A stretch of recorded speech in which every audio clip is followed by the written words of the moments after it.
Welcome back. I think all of us have felt the change in the season. Generally, it's when our skin starts to dry up and crack. We all need a little bit of extra moisture as we head into the winter months. So we thought this would be a great opportunity for us to do a little bit of prep and invite one of our favorites in here to give us a bit of motivation and maybe a play-by-play on how we can look after this most valuable organ that we have all around us, our skin. And we only get one skin, so we really do need to look after it. Dr. Lauren Knight, a dermatologist who has been an incredible resource, is here right now. And I think a lot of us right now are reaching for something to moisturize a little bit more. And of course, this conversation coming courtesy of CERAVE. And we're going to hopefully be able to help a lot of people because this is one of those universal things. And for me, generally, it happens when I fly from Cape Town to Joburg, and then I feel it like 100 times over. But maybe let's look at some of the heavy hitters, things like eczema, those that flare up specifically around this time, and then management becomes critical. It's not just a nice to have. This is something, especially if it's your kids, it becomes very real. Yeah. So I think the winter wreaks havoc on all of our skin. We start feeling, like you say, as that temperature drops, the humidity saps, and especially, like you say, on the higher level lying areas of our country. Oh, you feel it, So we're all subject to this barrier impairments. And if you've already got an intrinsic barrier impairment from your eczema, rosacea, you're going to be doubly hit. So you really, really want to be thinking about moisturizing and how you're going to preserve that skin barrier and really, really look after your skin to limit those debilitating effects of the change in weather. And it can, especially when you see it playing out for a young person, but equally so, if you've lived with eczema or a skin condition like you've mentioned for most of your life, it kind of becomes a baseline experience of life. You've always got to think about that first.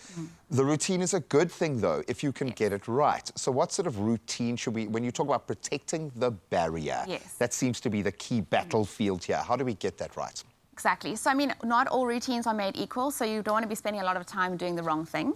And I think it really starts with regulating your environment. So you want to make sure that you're protecting your skin, you know, in these cold climates. You want to make sure you're limiting your exposure of your skin to the elements. Then you're going to think right from when you're doing a bath time. So right from your gentle cleansers, soaps that don't strip your natural lipids within the skin.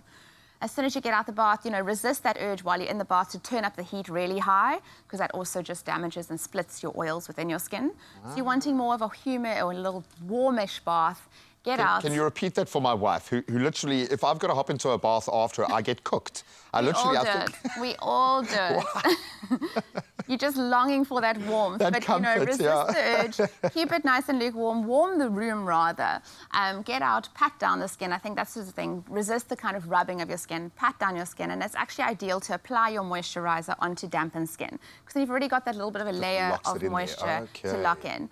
And then remember, you really want to look for a moisturizer where you can cheat a little bit or actually optimize the function. So you're wanting something that's fragrance-free, that has nice emollient properties, so that's going to really moisturize the skin. Wanting something that's going to lock in your intrinsic moisture. And then you think about ingredients or moisturizers that have extras. So your boosters, do they have ceramides? Do they have glycerine? Do they have humectants in? Do they have hyaluronic acid in? Do they have urea in? So extra boosters. So you're already putting a moisturizer on, but can you be doing something extra with your moisturizer? It's like a sheet of armor. Exactly. I love it. And you need to start thinking about that, because the accumulative damage, if you don't get this right, you know, you start to feel it at my age. You can start to see those gateways that you might have missed. And going retrospectively, often we can't deal with it. You've mentioned some heavy hitters there. What can we do?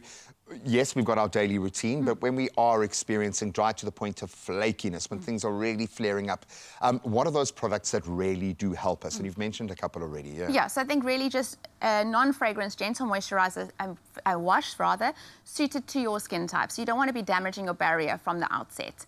And then look for moisturizers that do have actual active ingredients that help to restore our barrier. So if you think of our skin, we speak of a brick and mortar model, where your skin cells are little are the bricks, so your keratinites are the bricks, and your in-between cement or mortar is your ceramides, your cholesterol, and your natural moisturizing factor. So what can you do to actually repair that? So look for those active ingredients. So your heavy hitters in the skin barrier are really going to be your ceramides, your glycerine, your humectants, your urea, hyaluronic acid. So those are ingredients that you really should be looking for to try and control that flakiness.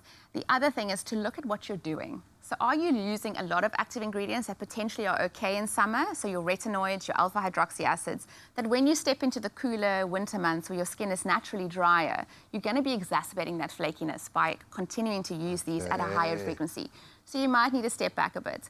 But we do realize that you do want to potentially still exfoliate somewhat to limit that dullness, that dryness, remove some of the flakiness. To refresh the skin, yeah. Yeah, and then you can look and change to rather using your polyhydroxy acids, which are going to be exfoliating but also moisturizing to the skin.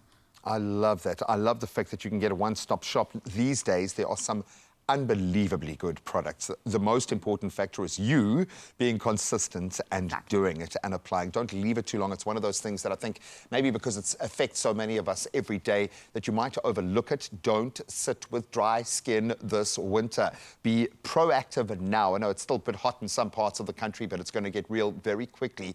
You have at hand everything you need to find that perfect balance for you as we shift gears moving into winter. Doc, thank you so much. Really appreciate it.